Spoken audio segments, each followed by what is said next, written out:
From the News Channel 5 Network, this is OpenLine.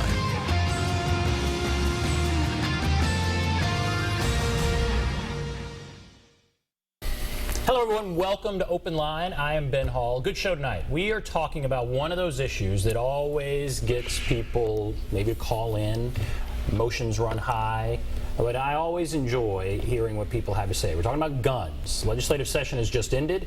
What are some of the big bills that have passed? What are some of the things that might change? And what are your thoughts about that? And we are happy to have with us John Harris, president of the Tennessee Firearms Association. John, thank you for being here. Thank you for having me. Thank you for coming on, answering all our questions. And so you're up at the legislature a lot. You follow these issues. What happened this year from your point of view? From our perspective, they passed quite a few bills this year. They really did. Very few of them actually do anything positive for the handgun permit holder or the civilian.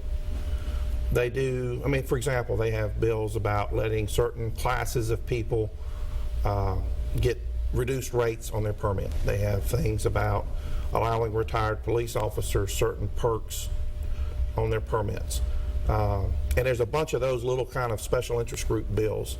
But when you get around to the general population, I think what you see is they passed a bill having to do with posted properties and the immunity of property owners. They have a set of bills. There's actually, I think, 3 that deal with schools or college campuses. There's actually 2 bills that reduce, in one fashion or another, the handgun permitting fee. There's a bill that extends the renewal period so that it's an 8-year window instead of a 5-year window. It used to be a 4-year window. They keep bumping it out. So these are somewhat pedestrian. They're not massive. Now the big one was the gun laws, or the one with the campuses. That people can carry guns on various campuses. These are full-time employees, professors, that kind of thing. Well, yes, in a way. The problem with the campus bills is there's at least 3 of them. And it's going to be difficult for people to keep track of which schools are okay and which ones aren't. Because you've got one bill that deals with high schools, public high schools, but it's only in 2 counties. Okay?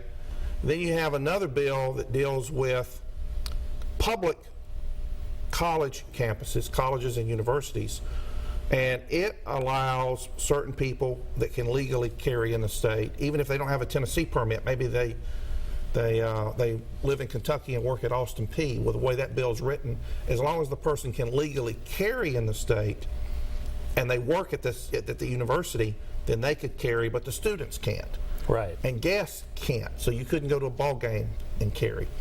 And then you have an entirely separate bill that deals with private schools, and it covers everything from kindergarten through universities. The big controversial one just involved college campuses. The University of Tennessee system came out against it. Yes, very much. I mean, I have information here. University of Tennessee, Knoxville, a survey was sent to more than 1,700 faculty members regarding this legislation. More than 86% were opposed, according to this. Right. So massive numbers opposed passing this, yet it did in fact pass. Why do you think it was needed? Well, I think increasingly it's an extension of the safe commute bill, okay, the employee safe commute concept. And what it's going to allow, the public one that the UT people opposed, it was sort of interesting because one of the, I think it was a senator, you know, they were waving around this letter that said we have all these people opposing it, and the senator says, well, fine, let them quit if they don't want guns on campus. There's plenty of people that want those jobs. But you know, you go to a college campus, and I had a friend at Vanderbilt for a long time in the law school, and he was a very strong advocate for the faculty, the employees need to be allowed to carry because they work nights, they work weekends, they work odd hours, and it was just perceived as a personal safety factor. These people aren't going on the campuses as if they're some kind of security forces for the campus. They're being allowed to carry to protect themselves going to and from a job or to and from a classroom. So they that passed. How tough a fight was that? I mean, the governor, he let it become law. He didn't sign it. It became law without his signature.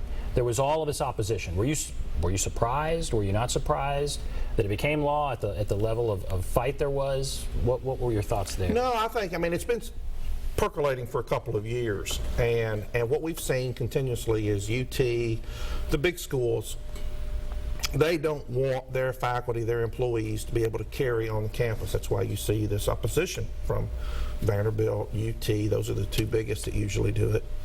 And unfortunately, that's their law enforcement nanny state mentality. You know, you work for us, we're going to take care of the campus, and if one or two of you gets robbed, mugged, or raped, you know, that's an acceptable tolerance. And the people that are actually, though, going to and from the campus don't feel that way. They want the chance to defend themselves. So we've seen the bill sort of percolating through the system for a couple of years, and I think finally there was enough momentum to go ahead and push it through. But it's really sort of just an extension of the fact that in 2013, and for each of the succeeding years, they've been sort of pushing the envelope on this, what we call employee safe commute concept, that let's let people who have a permit take it with them to and from work. Now, this does not include students.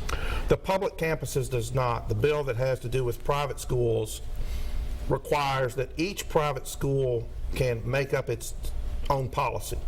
And so Vanderbilt, Belmont, Lipscomb here in town, they could have 3 different policies about whether or not people can carry on campus, and they could decide in the policy, as long as it's a permit holder, who can carry on campus.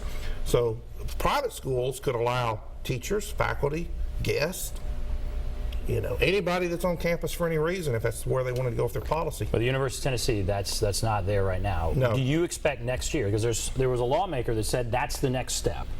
We got it for the full-time employees and professors and the like, and now the next step is for students. Do you feel like that's the next step? It will absolutely be the next step. It may not happen next year, but it will be a step in the progression, because you've got other states like Oklahoma where students can carry, and they're not seeing the kind of carnage, death, mayhem in Oklahoma that the naysayers here are forecasting. So people, they hear that again, and let's say they're concerned about the level of violence, the level of guns, and they see that, and they raise they're very concerned, and they don't like hearing that. They think this adds more guns, just adds to the problem. For those that are opposed to this, and there are a lot, you know, you see the survey. What do you say when they say this just seems like we're going in the wrong direction? Generally, you got to say it very kindly, but you have to approach it from is it a realistic fear that if we allow more people to carry, that there's going to be carnage and mayhem, rioting and raping and pillaging and all that kind of stuff? Well, the fact is, with 50 states, more of the states have liberal policies on this, much more liberal policies than Tennessee does.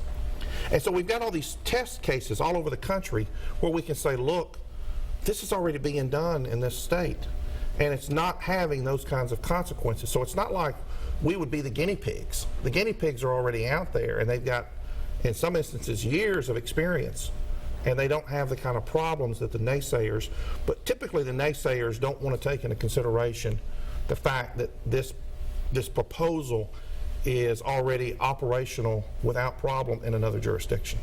What did you think about the governor not signing it, letting it become law without his signature? Well, I mean, I've done this for so long, and looking at Haslam and his broken promises, as long as he didn't veto it, I didn't care. Yeah, you're okay that it just became law. The other big thing is background checks. And, yes. and a little later, we'll show a video. We had Representative Mike Stewart on here not that long ago. He brought a gun into the legislature and showed how he bought it on the internet the night before. Nobody asked any questions. He just gave cash in a parking lot, got a gun. He says that's outrageous, should stop. We need background checks. Now, that didn't go anywhere. But what do you think about that whole issue? Well, that issue, what Representative Stewart, and I like Mike, okay, we just disagree. What he was demonstrating is that both state and federal law since at least 1968 have exempted what's called casual sales, occasional interpersonal sales of firearms. Come on, folks, we've had this law on the books since 68, 50 years almost. It's not that big a problem. And closing it down doesn't create a solution to a problem effectively, because the guns are still out there. They can be stolen. There's other ways that can be obtained.